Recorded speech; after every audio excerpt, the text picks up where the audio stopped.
Fundação Educacional de Votuporanga e Unifev oferecem TVU Jornal.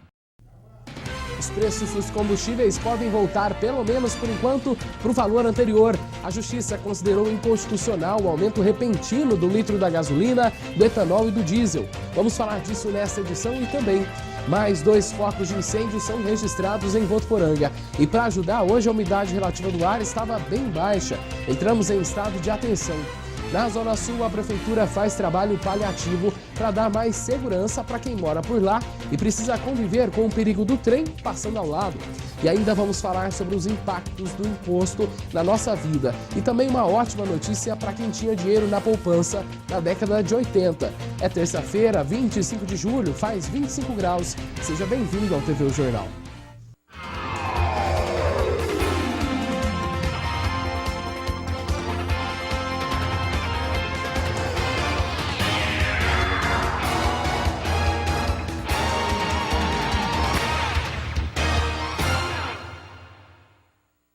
A Prefeitura de Votuporanga abriu concurso público para os cargos de Educador Infantil, PEB 1 e PEB 2, Artes.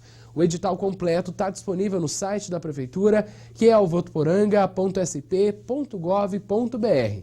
As inscrições podem ser feitas até o dia 14 de agosto, ao meio-dia. Prazo máximo também para o pagamento da taxa, que é de R$ 50. E muita gente ainda está revoltada com a conta que veio para a gente pagar, que foi o aumento de impostos nos combustíveis. Hoje, a Justiça Federal do Distrito Federal suspendeu o reajuste das alíquotas do PIS e da CONFINS sobre a gasolina, o diesel e o etanol. Angélica, boa noite. O que diz a decisão? Olá, o juiz Renato Borelli entendeu que o reajuste é inconstitucional, por ter sido feito por decreto e não por projeto de lei.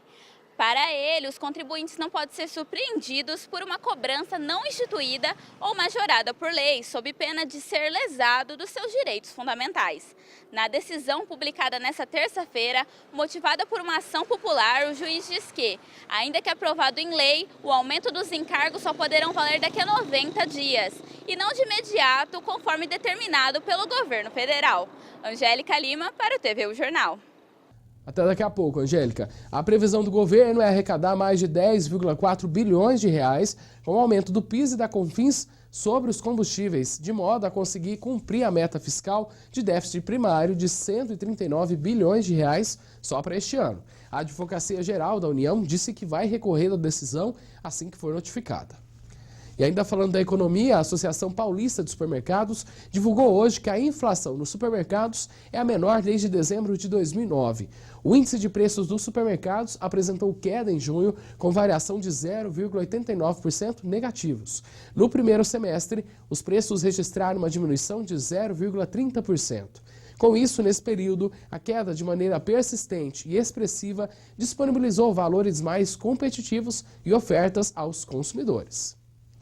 Ontem mostramos um incêndio na zona oeste de Votuporanga que atingiu uma área de preservação ambiental. Hoje, mais 2 locais foram tomados pelo fogo. Um deles é uma área que fica bem perto de uma cooperativa de reciclagem. Desta vez, o fogo atingiu esta área que fica ao lado da Cooper 20, que é uma cooperativa de reciclagem. As portas tiveram de ser fechadas por causa da fumaça e os cooperados trabalharam atentos ao fogo. O fogo atravessou aquela cerca e chegou bem pertinho da linha férrea, um perigo para os trens que passam por aqui transportando combustíveis. De acordo com os cooperados, o fogo começou bem cedinho. A média de umas 6h50. Bem cedinho? Bem cedinho. Ficou assustada? Eu fiquei assustada, que se queimar o nosso material aí, onde que vai o nosso ganha-pão? O fogo tava laprando tudinho. Eu falei pra minha irmã, se pegar fogo de fora a fora no poço, vai pegar fogo ali em volta dos negócios ali, que tem um monte de negócio de veterinário, essas coisas, tudo ali, sabe? A presidente da Cooper 20 disse que ficou com medo do fogo atingir o barracão. Papelão, plástico, até o gás da desempilhadeira que a gente anda aqui dentro é perigoso e ia ser um estrago total. Do outro lado da cidade, no bairro Novo Horizonte, foi registrado mais um foco de incêndio. O fogo destruiu parte dessa área rural que fica ao lado de residências e, por pouco, não atingiu essa plantação de seringueiras.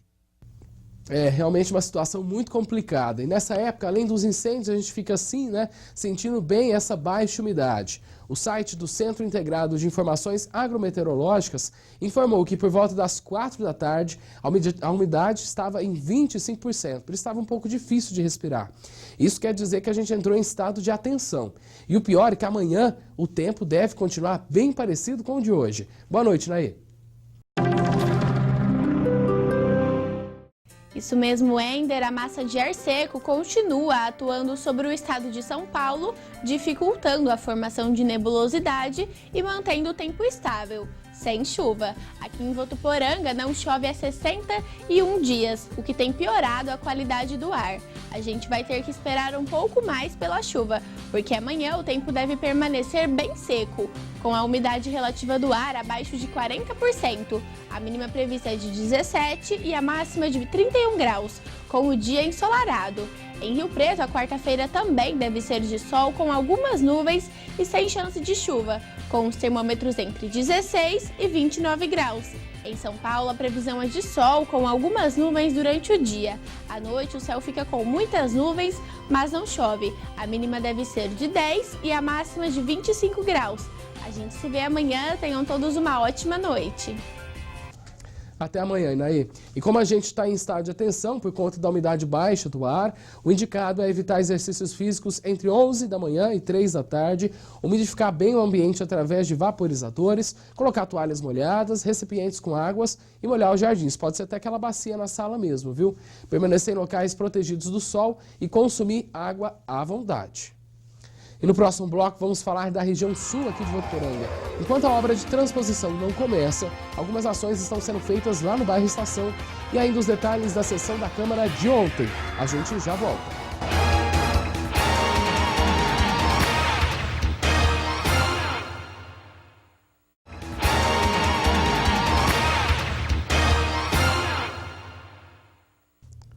A Secretaria Municipal de Direitos Humanos está recebendo pessoas com deficiência para serem entrevistadas. A ação tem como objetivo analisar o perfil das pessoas com deficiência já cadastradas na pasta e identificar aptidões e habilidades para futuramente serem encaminhadas para o mercado de trabalho. As pessoas com deficiência devem fazer cadastro na Secretaria e agendar entrevista com os atendentes. A Secretaria fica ali na rua Padre Isidoro Cordeiro Paranhos, no número 3183, bem no centro da cidade. O telefone é o 3422-2770. Quem mora na Zona Sul aqui de Votuporanga não vê a hora de sair a obra de transposição da linha férrea. Mas enquanto o projeto está lá no papel, a Prefeitura vai tentando dar mais segurança para quem precisa cruzar o trilho para chegar em casa. Essa semana mesmo estão sendo feitas algumas obras de melhorias por lá, como a gente vai ver aí na reportagem. A obra foi um pedido do Ministério Público com o objetivo de dar maior segurança para pedestres e motoristas. No local, foram feitas 2 passarelas, além de um acesso à colônia da FEPASA. De acordo com o secretário de Obras, tudo deverá estar pronto ainda essa semana. Essa semana a gente vai concretizar, porque agora só falta a parte de pintura, que é da Secretaria de Trânsito. Os moradores do local estão satisfeitos com a obra. Achei muito bom, porque primeiro estava muito ruim, né? Esquisito, tinha muito acidente, né? Tal. Achei bom aqui, sim. Tinha que atravessar por debaixo dos trem aí. Então, agora não, graças a Deus. Bem mais seguro. Nossa Senhora, bem mais seguro mesmo. Aqui em Votuporanga estão previstas 3 obras de transposição. Tudo para a passagem do trem pela cidade deixa de ser um incômodo, né? A previsão é de investimento de 12 milhões de reais e essa verba será da concessionária da ferrovia, e entra num pacote de ações sociais que ela precisa desenvolver aqui no estado. E agora vamos falar da região. Em Guaraci, uma menina de 9 anos morreu carbonizada durante um incêndio em uma casa hoje de manhã. Essas e outras notícias a gente tem agora no Região em 1 Minuto. Boa noite, Angélica. Wender, segundo a polícia, a menina estava na sala onde o fogo começou. A mãe sofreu queimaduras e foi retirada pelo muro da casa por vizinhos e levada para a Santa Casa de Olímpia. Ela deve ser transferida para um hospital especializado em queimaduras em Catanduva. A mãe tentou salvar a filha, que tem deficiência física e mental. Ainda não há informações sobre o que pode ter causado as chamas. E em Cardoso, um homem foi preso suspeito de tráfico de drogas hoje de manhã. O suspeito foi preso em casa e fazia parte de uma quadrilha de Campinas, que também atuava no tráfico de drogas na região de Cardoso. A operação cumpre mandados de busca e apreensão na cidade e em outros municípios no estado, contra uma quadrilha especializada em roubos a condomínios fechados. A operação já deteve 17 pessoas, além de apreender armas e drogas. A Guarda Municipal de Catanduva flagrou um comerciante vendendo linha chilena em sua loja. Na loja havia 32 novelos e 3 carretéis contendo material cortante. A linha chilena é uma espécie de cerol industrializado e é mais cortante do que a linha com cerol comum. O estoque da mercadoria foi apreendido e o comerciante foi multado. Essas são as notícias da nossa região. Uma boa noite e até amanhã. Obrigado, Angélica. Até amanhã. E foi aprovado ontem na Câmara dos Vereadores 4 projetos, incluindo aquele que reduziu de 100 para 45 mil reais a verba destinada para o Bolsa Cultura. O único voto contrário foi do vereador Silvão.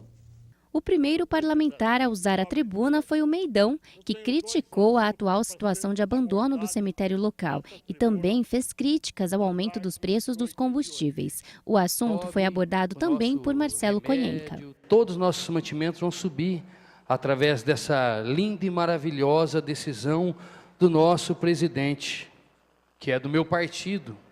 É por isso, doutor Ali, meu amigo, nobre colega, que eu falo sempre que eu não sou contra nenhuma sigla, e sim, sou contra as atitudes das pessoas por trás delas.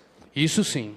Chandelle indicou ao Poder Executivo que seja realizada a restauração do cemitério da Vila Carvalho.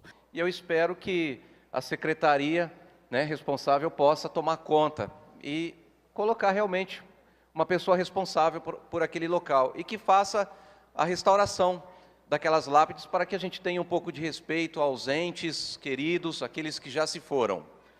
Já o doutor Ali usou a tribuna para falar sobre a instituição bancária da cidade, Banco do Brasil, que, segundo o parlamentar, não está em conformidade com a lei, por causa da falta de banheiros disponíveis para a população. No Banco do Brasil, além de não ter os sanitários no térreo, tem que subir de elevador e tem um sanitário para homens, mulheres e deficientes.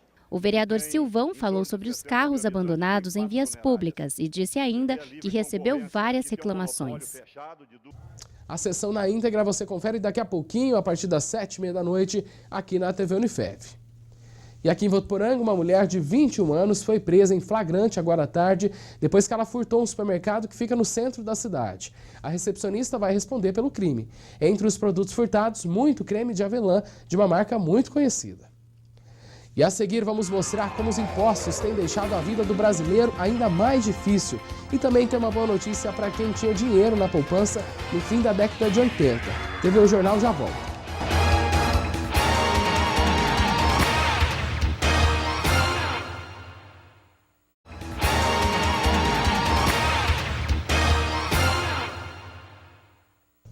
A cada 16 segundos, uma tentativa de fraude é aplicada no país. O segmento de telefonia foi o mais afetado.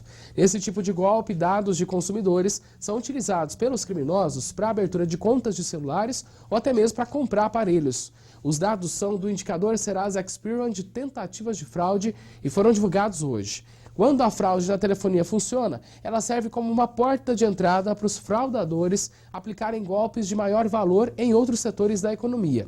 Os golpistas, por exemplo, costumam comprar telefones para ganhar um comprovante de residência e assim abrir contas em bancos para pegar talões de cheque e cartões de crédito e ainda fazer empréstimos bancários em nome de outras pessoas. Ao perceber a fraude, denuncie. O telefone é 190. Confira agora as vagas de emprego para Votuporanga e região. Empresa de móveis contrata ajudante de pintor de móveis e operador de furadeira múltipla. Os interessados devem enviar os currículos para rh@atraente.com.br. Empresa de estofados contrata gerente de produção. Os interessados enviar os currículos para o e-mail rh1@mundomóveis.com.br. Empresa no segmento de estofados contrata cortadeira, embalador, preparador, marceneiro e montador. Interessados enviar os currículos para o seguinte e-mail: rh lrdobrasil.com.br. Você já olhou a nota fiscal depois que fez uma compra no supermercado? Com certeza se assustou com o valor que viu de impostos que nós pagamos. Eles estão por todos os cantos. Uma pesquisa da FEComércio mostrou que a população está mais consciente disso e que está sentindo o impacto dos tributos no dia a dia. Depois que o governo aumentou o imposto sobre os combustíveis, foram muitas as reações. Eu, por exemplo, meu carro está na garagem e eu não estou abastecendo para segurar a onda. Um absurdo aumentar um negócio desse, mas o nego não sabe fazer outra coisa, tem que fazer isso. Em São Paulo, o pato de 5 metros voltou a ser posto em frente à sede da Fiesp. Até o começo da noite de hoje, o impostômetro da Associação Comercial Paulista marcava quase 1 trilhão e 220 bilhões de reais arrecadados este ano. A carga tributária paga pelo brasileiro representa pouco mais de 30% do PIB do país. Nós queremos chegar ao caminho do ajuste fiscal? Sim. Com o aumento da arrecadação? Sim. De duas formas. Primeiro, estimulando o crescimento. Segundo, redistribuindo a carga tributária de uma forma equânime e não distorcida e concentrada como está agora. Uma pesquisa feita pelo Sistema FEComércio mostra que 80% dos brasileiros sabem que pagam algum tipo de imposto. Essa é a maior percepção da população sobre o impacto da carga tributária em 10 anos. Foram ouvidas 1.200 pessoas em 8 capitais e outras 64 cidades do país. Hoje você tem na nota fiscal uma legislação que exige a discriminação dos impostos. Então isso também contribuiu para nessa última década que o brasileiro reconhecesse mais, fosse mais consciente em relação aos impostos pagos. A pesquisa mostra também que a percepção cresce de acordo com o maior grau de instrução e de renda do entrevistado e que as mulheres são as mais conscientes. Quando você vai comprar alguma coisa no mercado, você paga um imposto embutido, né, de transporte, alguma coisa que você não está vendo. Quando você recebe uma conta de luz, você vê um imposto de uma tarifa de iluminação pública, que é aquele que você está vendo lá, né? Então, a gente paga vários impostos. Vários mesmos, né, Antônia? E nem conseguimos ver isso nos serviços públicos. De acordo com o levantamento do Instituto Brasileiro de Planejamento Tributário, o Brasil é o último do ranking de 30 países quando o assunto é retorno dos impostos em qualidade da educação, da saúde e também da segurança. Hoje o impostômetro já passou de 1 trilhão e 200 milhões de reais. E o edital do Exame Nacional para a Certificação de Competências de Jovens e Adultos, o ENSEJA, publicado hoje, especifica os horários em que vão ocorrer as inscrições e as provas para os residentes no Brasil. O exame é voltado para os jovens e também para os adultos que querem obter o certificado de ensino fundamental ou do ensino médio. As inscrições começam no dia 7 de agosto e vão até o dia 18. O exame será aplicado em 8 de outubro. Vai lá no inep.gov.br que você vai ver o edital e também outras informações sobre a prova. E mais de 1 milhão de brasileiros que tinham dinheiro aplicado na poupança no fim dos anos 80 podem receber de volta a correção dos valores. Isso porque na época dos planos econômicos, a poupança perdia valor frente à inflação. Hoje esse montante pode chegar a 10 bilhões de reais. Poupar é uma coisa que Ézio sempre fez na vida. Mas no fim dos anos 1980, com o Plano Bresser, ele teve prejuízo na caderneta de poupança. Há 10 anos, luta na justiça para receber cerca de 15 mil reais. A poupança era no dia 1º. Então, no dia 1º, eu estava na ponta da tabela. E aí fui prejudicado com essa virada. Houve essa perda significativa dos 8% sobre o valor que tinha na poupança, sobre o que eu tinha acumulado. Na Justiça Federal, tramitam há mais de 20 anos processos de milhares de poupadores que reclamam de perdas provocadas por mudanças bruscas de regras na correção monetária e juros aplicados nas contas da caderneta de poupança toda vez que o governo federal editava um novo plano econômico para conter a inflação. Com os planos Cruzado 1 e 2, Bresser e Verão, entre 1986 e 1987, e os planos Collor 1 em 1989 e o Collor 2 em 1990. Muita gente perdeu com a inflação e com os choques econômicos, mas foi a economia popular, a caderneta de poupança, que mais sentiu impacto. As ações envolvem bancos privados e públicos, como o Banco do Brasil e a Caixa Econômica Federal. De acordo com o estudo realizado pelo Instituto de Defesa do Consumidor, o IDEC, mais de 900 mil pessoas poderiam ser beneficiadas, com o recebimento no valor total de cerca de 10 bilhões de reais. A Advocacia Geral da União planeja fechar no mês que vem um acordo entre bancos e os poupadores que tiveram prejuízos. O IDEC, que representa a maior parte das pessoas que entraram na justiça, quer que a decisão abranja todos que foram prejudicados na época. O banco é condenado a pagar os poupadores, o número de poupadores está escrito no papel, não é um número limitado. E por que bancos não pagam? Essa é a grande pergunta a ser feita. A solução do caso não precisa de acordo, é simplesmente fazer o pagamento. No Brasil, nós temos que entender que sentenças condenatórias, elas devem ser cumpridas. Os brasileiros na época também ficaram com prejuízo, né? Mas agora vão poder reaver esse valor. Segundo a Federação Brasileira dos Bancos, eles não vão pronunciar sobre esse possível acordo que falamos na reportagem. E para rever as nossas reportagens é só ir lá no facebook.com/tvunifev ou no nosso site tvunifev.com.br. Amanhã a gente volta às 7 da noite. Até lá. Tchau, tchau.